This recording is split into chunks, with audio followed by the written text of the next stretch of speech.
Thank you. Thank you, Hokyung. So I just want to, quick hands up, how many people have been into a Singapore school or Singapore classrooms? Hands up? Because I can't really see, but there's actually not that many. So what I want to say is that having run a company that took Singapore mathematics to other parts of the world, in particular the United States, what I've seen in Singapore classrooms is extraordinary. Absolutely extraordinary. Last year, I traveled from New York with a professor from Harvard University, and we checked out a number of heartland schools. And what we saw in those schools was amazing, not only from a technology point of view, but from a teaching point of view. And I would recommend anyone from an international school that's got an opportunity to visit a heartland school or any school in Singapore should absolutely do it. If we're looking for world's best practice, if we're actually looking at world's best practice, look at Tim's, look at pizza later. Look at Pisa and see where Singapore is. Quite remarkable. When we finished our tour, this Harvard professor, David Docterman, his name was, said, if we could do that in the United States, we really wouldn't have the problems that we've got. So really worthwhile getting in and having a look at classrooms in Singapore. So thank you very much. And speaking of the United States, Donald Trump is in the lead, but there's still a long way to go. So brief update. Our next speaker, Gus Schmedlen, is the Vice President of Worldwide Education at HP. In his role, Gus directs HP's education strategy, product development, marketing and channels. Gus also serves as an advisor to many education policy organisations, including the Brookings Institute for Universal Education, the World Economic Forum New Vision for Education Initiative, and the Global Business Coalition for Education. Gus was awarded an Eisenhower Fellowship from the former US Secretary of State Colin Powell to study human capital development systems in the European Union. During his keynote today, Reinvent Learning, Building the Classroom of the Future, Gus will actually explore the past, the present, and the future of education, but from a global perspective. He will address how technology and organisational innovations can improve the 5 key domains of education systems: students, teachers, classrooms, schools and communities, across a wide range of solutions. Aside from that, Gus will also touch on the research, or give us a snapshot of the research that HP does on a global basis. So please join me in welcoming Gus to the stage now.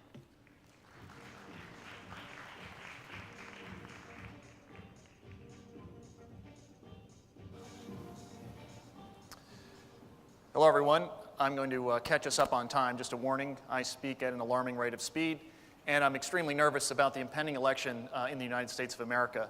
I am very interested in what General Powell is thinking and doing right now. I'm sure he's watching some form of television. First, what I'd like to do is really establish our raison d'etre in education. 3.5 years ago, HP set forth to create a vertical practice just focused on primary, secondary, and tertiary educational institutions around the world. And it's a strategy that's really paid off, not only for us, but also for our customers. And I think this anecdote from a very, very strange person known as Ezra Pounds really sort of exemplifies our approach. So is everybody ready? It's going to be really exciting for me to read this paragraph to all of you. No man is equipped for modern thinking until he has understood the anecdote of Agassiz and the fish, a postgraduate student equipped with honors and diplomas went to Agassiz to receive the final and finishing touches. The great man offered him a small fish and told him to describe it. The student said, "That's only a sunfish."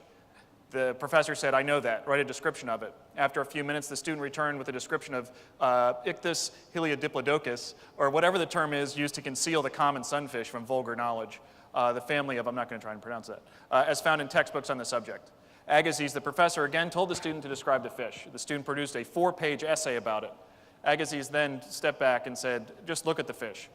At the end of the 3 weeks, the fish was in an advanced state of decomposition, but the student knew something about it. And that really shows you two things. One, we are in an industry that has, that's replete with buzzwords. Constructivist pedagogy, constructionism, you name it, personalization, adaptive learning, flexible learning, et cetera. And we see a shade of that here. But most importantly is the last sentence. You can read the OECD, the PISA reports. You can read Tim's and Pearl's. You can read all of the United Nations development reports. You can read the World Bank World Development Indicators. But there's no replacement for what we call hyper-local insights. If we are going to offer a solution to a country, we embed in that country, and we always bring a third-party trusted advisor that does not have a commercial mission. But because we've done this in great places like Rwanda, like Indonesia, like Ecuador, like Peru, all around the world, it's really helped us forge a strategy that isn't focused on devices, it isn't even focused on access, it's focused on outcomes, learning, economic, and social. Let's do a very brief history of education technology since 2000. In about the year 2000, I'm not going to, I wish I had Conan O'Brien up here, but at the year 2000, the United Nations formed the Millennium Development Goals, and they published these. And I think Millennium Development Goal number 2 was universal primary education, so access only. Following that, we had a group from the Boston area in Massachusetts create something called One Laptop Per Child, a beautiful idea which would expand access to places that didn't have access to computers and provide access to things like Scratch, very, very great programming. The problem is it didn't really work. And then we also had a number of other programs offered by a number of other vendors whose sole focus was access, because that's what the UN directed them to do. Realizing their mistake, they added to the Sustainable Development Goals the access plus learning agenda. They forgot the learning part. And indeed, HP hopes to usher in the next era, the era of outcomes, where we combine access and learning to produce meaningful and measurable learning, economic, and social outcomes. The best thing that I've heard repeated from every speaker this morning is that it's not about the device, it's not about the technology, and in fact, it absolutely isn't. Central to our strategy at HP is outcomes. All of the notions of access are on the left, all the notions of learning are on the right, or the key areas, certainly we're missing some things. But we want to make sure that before anything is done, any broadband program, any 3G or wireless WAN program, any mass proliferation of devices, before that happens, there's a strategic plan. And before, during, and on a regular basis, that is assessed and measured against internationally comparable benchmarks like PISA, TIMSS, and Pearls, as well as performance on national standards tests, and on sentiment from teachers, sentiment from students. All right. Okay, so a couple things that's really review from this morning. We want to move from content-centric to student-centric learning. We want to move away from the sage on the stage and focus on the teacher, or focus on a textbook that's 5 to 9 years old in an average classroom around the world, and focus on the student. I think we're all bought in on that. I also think we're all bought in on the fact that the most important skill we can provide students today in today's society is the skill to learn, the skill to be adaptive and flexible learner, so that students can manage the era of technological disruption that's global in nature, that we have things called job arbitrage, where a job can be done from any place in the world provided it does have access and there's a skilled employee to do that, and to make sure that students don't just learn in primary school or secondary school, but they learn for the rest of their lives. So these are some of our key contentions. Before we get into the classroom of the future and how it's architected, I want to take you through a couple of things that we've done around the world that really inform our strategy, and that they're based on this parable of the fish from that crazy guy Ezra Pound. First, with Microsoft, we've launched a bold effort to reinvent the classroom, looking at VR, 3D, blended reality, this notion of rotational blended learning or internal mobility within a classroom. And at 66 sites across 15 countries, we are actively studying what the effect of technology is on instructional practice, on student engagement, on student performance. And we're looking at subjects from making all the way to spelling, including math, English language learning, Spanish, etc. So in Norway, in Finland, in Sweden, in Italy, in Spain, in Australia, in New Zealand, in Canada, in the United States, and a whole bunch of other countries around the world, we've deployed the exact same set of technology with the exact same tools, with the exact same classroom orchestration, programmed in the exact same way. We aren't researching it. We've actually hired one of the best education technology nonprofits in the world to study it, because we want the results to stand up in the court of public opinion. So our partner, Digital Promise Global, and they're actually presenting here today, they're a .org out of California and Washington, D.C., who has masterminded a global research plan to make sure that we understand what works and what doesn't, and whether what works in Australia, would that work in New Zealand, or will this work in the United Kingdom, or will this work in the United States, or Thailand, or Vietnam. During the UN General Assembly in September of this year, we also announced the addition of 6 new learning studios on the border of Syria and Lebanon and the border of Syria and Jordan. We had the option of whether to send the refugee children with the UN High Commission on Refugees something else, dumbed down equipment or things that are not quite as advanced, and we said no, we're not. They're going to get the exact same kit. So we're going to have a comparable data set among 66 places, 6 of which are in a war-torn region of the country, to see if making makes a difference in education, if rotational blended learning makes a difference in education, or if ongoing teacher professional development makes a difference in education. So this is applied research that informs our instructional strategy. We also have a university relations practice. And in October, we launched a program with Yale University in Connecticut, which I think Hillary just won. I'm not sure, maybe Trump, I don't know. Anyway, it's a school that copied itself from Oxford and Cambridge, these 2 places in the UK, but it's been around since 1700, so it has an okay reputation. And what we've done with them is created a program called Making the Future of 3D, virtual reality, and augmented reality in 2 areas, instructional innovation, as well as research. And so Yale is now administering, the provost office is now administering a challenge grant to be able to use our fabrication farm, which is 20 3D printers, use the sprouts, use VR assets, et cetera, across architecture, their Peabody Museum of Natural History, their School of Forestry, their undergraduate setting, et cetera. So again, we're using a very well-known, trusted third party to research what the future would look like. We also worked with Andreas Schleicher at the OECD to create and certify a MOOC, a massively open online course to use on how to use and interpret PISA results for ministers of education. It's a private MOOC that now has been, again, certified, and we actually launched it with Dr. Schleicher at BET a year ago. And then finally, working with the UN Partnership, Global Partnership for Education and UNESCO, we're actively researching a whole litany of other issues around the world, both in mature markets as well as developing markets. This picture is from Rwanda. We took it, actually, I took that picture on the border of the Congo and Rwanda. And I'll just pause here for 1 second to tell you about the 2 most inspiring places I've been in the last 5 years. One of them is Rwanda, Kigali, and now I know I've mispronounced it thanks to the other speaker from Kepler, Kigali.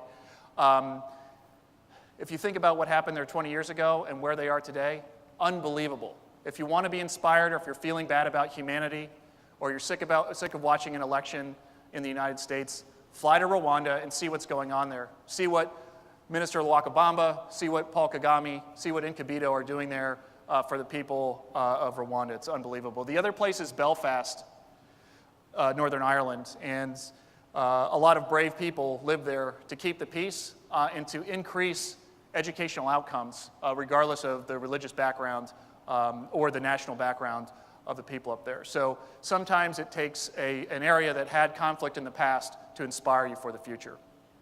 Now, sorry for the segue. One other thing that we've done, in addition to the learning studios and Reinvent the Classroom, is we've created something called the HP Learning, Economic, and Social Index, the HP LESI, we call it.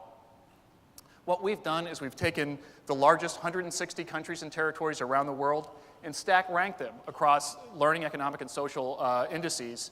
And we've actually taken 1,000 variables with our partner Yet Analytics, which was incubated out of Johns Hopkins University in Baltimore, Maryland, and taken those and turned all of these variables into their own neural network. So each individual variable is its own node, and it's a learning node, and that will come into part of the classroom of the future that I'll talk about in just a few moments. The other thing that we've done is created the National Education Technology Readiness Assessment Protocol. So we talked about the fish and we talked about going out to different countries, but just over the summer we went to Indonesia with UNESCO and the Paramadina Public Policy Institute out of Indonesia, and we went to 33 schools. We didn't want to take statistics, even though they're important, economic statistics, school performance statistics. We didn't want to take them at face value, so we went and visited 33 schools and held focus groups with over 2,800 separate people, teachers, parents, and students, to really understand what's going on in Indonesia. And as I said, we've rolled this out in many, many countries. And most notably, we handed over and they open sourced the results in Hungary, where we surveyed over 10,000 parents and 10,000 teachers throughout Hungary to provide the government with a roadmap for a successful education policy. Not to buy computers, not to say, I want this specification on a tablet, but to transform their country's human capital development apparatus. Pretty cool stuff. So what have we found out, and how does it inform building the classroom of the future? One, students believe, and again, we've surveyed over 50,000 people over the last couple years. It's a pretty amazing data set to pull from, and it's very interesting to see the differences between Indonesia and a country like Oman or schools in the United States. So for students, school should reflect real life. I was told going in by one student that we were interviewing that it felt like the student said it felt like to them when they entered school like they were going into a history museum. And I think that was very telling. There are too many schools that aren't like the Singapore method where there's active sort of educational experimentation going on all the time. And that's why it's such an honor to speak here. But students want school to reflect their real life. They want anytime, anywhere learning based upon their nomadic personas. And they want more access outside of school. And again, they're very comfortable with Web 2.0. Teachers are a little bit different. For teachers, time is always brought up as the #1 constraint. There's too much to do, there's too little time. They can't appropriately differentiate instruction when they have 40 students to worry about. So how do we empower the teachers? They also say that they do want more technology. That was the surprisingly consistent answer around the world in every country. Yes, they want more technology. I think teachers are generally over the fact that technology is somehow going to replace them. But there's a big condition there. They say, yes, we want more technology, provided we get the training and we are empowered and enabled to use technology and exploit it to great effect in the classroom. And they don't want to lose control, but they're willing to innovate, which is a really good thing. And they're also not comfortable with Web 2.0. They're all great at email. They can look things up on the web. But when it comes to recording video and then posting it, they seem to have a little bit of trouble, just generally speaking. Obviously, they're outliers. And then finally, school leaders. These are principals and superintendents and heads of school. Student personal and safety, or personal data and just their personal safety is critical. They're really focused on budget and finance. And finally, they see public relations as both a strategic opportunity, but also a threat when it comes to technology. And for better or for worse, high-stakes assessments are still very important to school leaders. If we zoom out a little bit to societies, we also have this other group, political leaders, ministers of education, ministries of education, who face significant challenges. Economic development, quality of life, sustainability, unemployed youth. That's a really big problem in some countries. In fact, if you have too many unemployed youth, sometimes the people who are in power aren't in power anymore after a while. And they're really trying to drive 3 general categories: peace, justice, and prosperity. And also do it in the context of these other nations who are all looking for the same foreign direct investment and sometimes looking for the same people to migrate to their country. We also know there are lots of theories on instructional innovation. They'll be covered much more accurately and in depth during this conference. 3D in the maker movement, blended learning, personalized learning, and of course, vocational, technical, and modular learning. Lionel covered this earlier. The nature of work has completely changed over the last 20 years thanks to the internet, where the expectations of employers, of HP, of other employers are much different than they used to be, and therefore the skills of the students must change. There is a radical difference when we go out and we talk to employers. So we work with, it's usually the American Chamber of Commerce, but we work with a number of different employers all around the world. When we survey the students and the teachers and the school leaders, we also survey employers to make sure that there's a skills match, and there isn't. Employers are very suspect of school systems, generally speaking, in most countries. So this is a big problem that we have to surmount. So now to our punchline, the innovation framework for a classroom of the future. So we want more engaged students, enabled, empowered, and professional teachers, immersive, constructivist classrooms like you see in Singapore here, safer, more efficient, and more effective schools and more vibrant and participatory communities. But first, let's talk about data. Data is a big opportunity, but it's also a big threat. In the United States, we have something called FERPA. In the EU, they have something called student privacy laws. And of course, in countries in Asia, all around Asia, there's a lot of regulation and government regulation.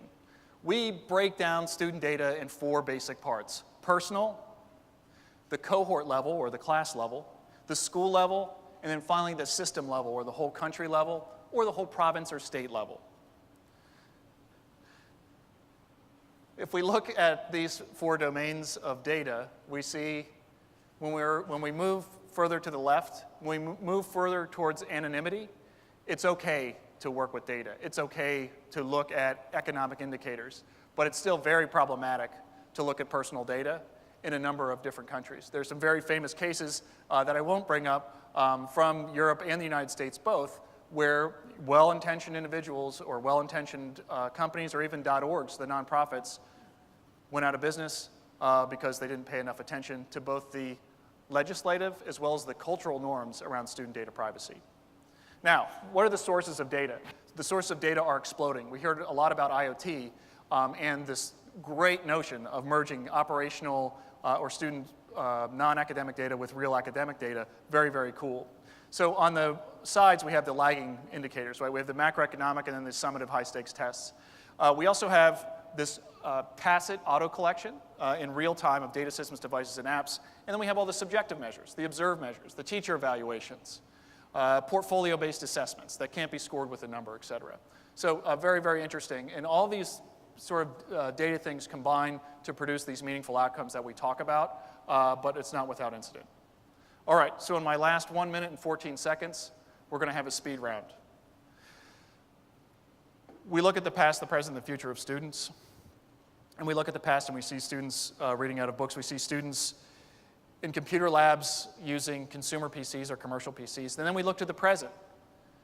In the present, we finally have an industry that's woken up and has started to create specific education devices like the HP Education Edition. That's my only commercial, Josh. The HP Education Editions, which are built for schools and designed for learning. But in the future, we have do-it-yourself curricula. We have compute anywhere on any device. We have wearables for students, which can combine physical data and physical achievement with academic achievement, pretty cool, and immersives. For teachers, we used to have office applications and email, training 3 times a year if they're lucky, and technology was always a special. We moved to the present where we have classroom orchestration. Most people can now blank screens when they want to pay attention to the front of the class. We have what I call personalization light, where some applications that you use, let's say Dreambox Math, great program, but it's only telling you about the math, it's not telling you about the whole child. An online grade book. And anytime you use technology, there's a time and a cost associated with it. And moving towards the future, we will have autonomic teaching assistants that alert teachers when the student is off a learning continuum, north or south of that. We'll have federated analytics, just like the vision from IMDA earlier. And we'll have personalized learning, not just for students, but also personalized learning for teachers. For classrooms, we'll have labs, desks and rows, et cetera. Then we had interactive whiteboards. And what we're seeing more and more of now are modular schools that adapt to the actual learning activities, which is really cool. Open architecture, focused on creation, collaboration, and critical thinking. And then for schools, we used to have this institutional architecture based upon physical capacity, how many people are going to be using it. We had student information systems, but it was really a factory mindset. We moved to the present where we have new facilities are really built for teaching and learning, and they're great examples all over the world, and a growing practice around architecture for learning. We also have now digital testing, which is both good and bad, and then of course the learning management systems. Now as we move to the future, and that's a super scary graphic over there, we'll have IoT, Not only just the example of the students trying to figure out where to put the sensor, but also for entry, for egress, for utility, also for health events or for a panic button. We'll have longitudinal student profiles that track the student through multiple grades and build up a huge amount of information on them. And then it's really a focus on experiential learning and challenge-based learning, which you can hear about if you go to Josh's session later. And then finally, communities. We used to have presidents and prime ministers and ministers of education talk about education to get elected, to get reelected. We used to have education solely as a social safety net, where elite students would go to private schools or the best schools, magnet schools, and everyone else would get an agrarian or manufacturer-based education. We moved in the present to really trying to educate wholly and holistically every child, which is great in most countries. And we're trying to balance these progressive approaches to education, along with the very good points made by the traditionalists in education. There's a huge debate. It's a great conversation that's happening in the U.S. It always seems to be, again, NYU versus Columbia. Very, very good thing to watch. And then finally, the future, what you see on the right, is an education data command center. When we can take what's happening in schools and classrooms with individual pupils today and predict the learning, economic, and social futures of nations 5, 10, and 15 years into the future by correlating absenteeism with future felony convictions, by correlating performance on piece of math with foreign direct investment 10 years into the future. And that's what we're working on at HP. So that's our vision of Classroom of the Future.